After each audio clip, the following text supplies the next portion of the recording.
27 तारीख फरवरी को इस ईसाई समाज की बहुत बड़ी सभा कुनकुरी में हुई है, जिसका पूरा समर्थन छत्तीसगढ़ क्रिश्चियन फोरम ने दिया और भारत मुक्ति मोर्चा के द्वारा वो आयोजित की गई थी। बहुत बढ़ चढ़ के उसमें हिस्सा लिया। हम लोग भी बहुत खुश हैं, पर उसके खास कारण है, उसके लिए हम लोग जानना चाह रहे हैं। इसके लिए मैं आपके साथ ये थोड़ी सी चर्चा कर रहा हूँ अपने समाज के लोगों के साथ। ईसाई समाज के साथ बहुत भारी वादा खिलाफी हुई है, धोखा दिया गया है हमको ये जो आक्रोश आप देख रहे हैं इसी धोखे का नतीजा है। मैं धोखे क्या हुआ क्या नहीं के डिटेल्स पे नहीं जाऊंगा, पर उसके चलते आज इतना बड़ा जन आक्रोश आपको कुनकुरी जो है वो हमारे आदरणीय मुख्यमंत्री का ही विधानसभा क्षेत्र है जहां पे ये आक्रोश पनप रहा है। मुख्यमंत्री जहां जहां भी उस विधानसभा क्षेत्र में आएंगे तो उनका विरोध प्रदर्शन ईसाई समाज करेगा हर जगह पे।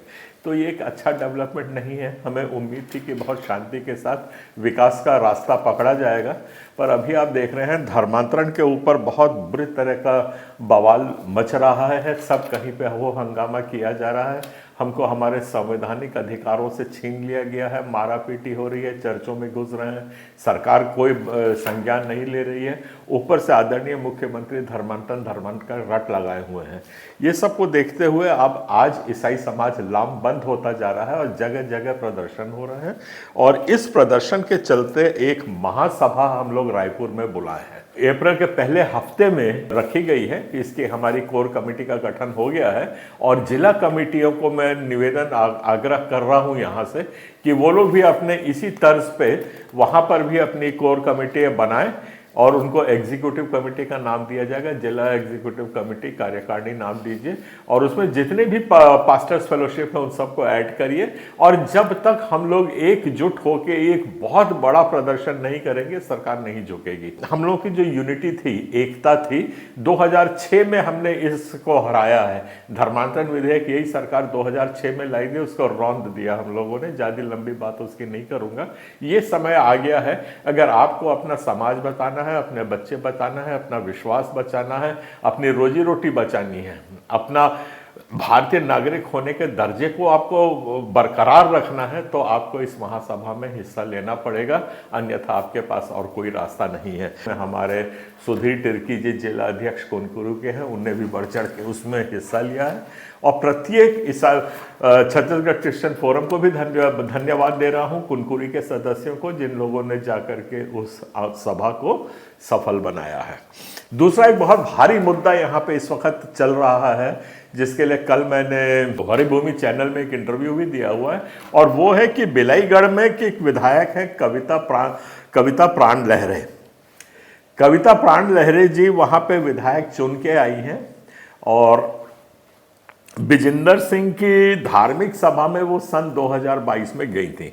वहां पे उनके लिए प्रार्थना की गई थी। बस इतना सा वाक्य है। 2024 में भाजपा की नींद खुली है और उसको खूब जबरदस्ती प्रताड़ित कर रहे हैं उस महिला विधायिका को, और उसको कह रहे हैं कि आप ईसाई बन गई हो, ईसाई से आशीर्वाद लेने चल गई हो। तो मैं इनसे थोड़ा सा एक सवाल, जो ये भाजपा वाले इतना चोर चोर के चिल्ला के बात उठा रहे हैं, उनके साथ ही पूछना चाह रहा हूं, आपकी नींद 2024 में खुली है तो ये स्वाभाविक प्रतिक्रिया आपकी नहीं है, पहली बात। और दूसरी बात, विजेंद्र सिंह जैसे सभा में हर जनप्रतिनिधि जाता है, मंदिर में जाते हैं, मुसलमानों के जाते हैं, सतनामी समाज के उसमें जाते हैं, खाली ईसाई समाज से इतनी आपत्ति इनको क्यों हो रही है? ये बहुत चिंतनीय विषय है, जिसको हमको आगे की रणनीति बनानी पड़ेगी और सोचना पड़ेगा। और जो हमारे समाज के साथ भेदभाव करते तक, कल के भाजपा के प्रवक्ता ने बोला है ईसाई समाज का आशीर्वाद लेने क्यों गई, मतलब हमको भाजपा क्या भारतीय नागरिक या छत्तीसगढ़ का नागरिक नहीं मानती है, और कोई चुना हुआ प्रतिनिधि जो हमारे वोटों से चुन के आया हो उसको हम आशीर्वाद देने के लायक नहीं है। अगर भाजपा हमको नागरिक नहीं मानती है तो कोई बात नहीं है, हम तो संविधान के संरक्षण में जाएंगे और जो कुछ भी संवैधानिक अधिकारों की लड़ाई है वो भी लड़ेंगे।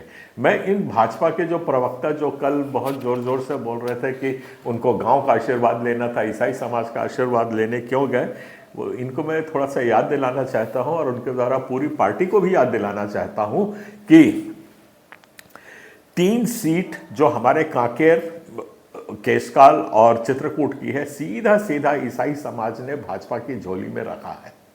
भाजपा कांकेर में 16 वोट से जीती थी, ईसाई समाज को 4,800 वोट को प्रभावित किया था।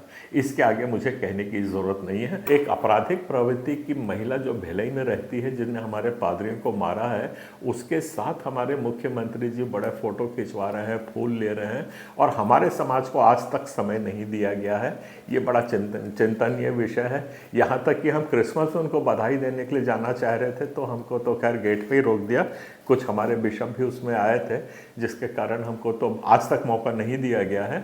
और जो अपराधी है, जिसको हाई कोर्ट ने भी अपराधी ठहरा दिया है, उसके साथ मुख्यमंत्री फूल ले रहे हैं, फोटो खींच रहे हैं, तो क्या अपराधियों को मान्यता दिया जा रहा है? जो ईसाई समाज के विरोध में अपराध करे, उनको क्या संरक्षण ये सरकार दे रही है? क्या उनको पूरा मान सम्मान दिया जा रहा है और ईसाई समाज को नकारा जा रहा है? इसके ऊपर हम भविष्य में और सोचेंगे, चर्चा करेंगे। और जैसा मैंने आपसे अपील किया है कि आप अभी महासभा की तैयारी करिए, अप्रैल के पहले हफ्ते में जहां तक कि हो जाना चाहिए, और रायपुर में ये महासभा होगी। सब जिला इकाइयों को इकट्ठा करिए और अपना दमखम हमको दिखाना है। आप सबको जय मसीह, जय छत्तीसगढ़, जय जवाहर।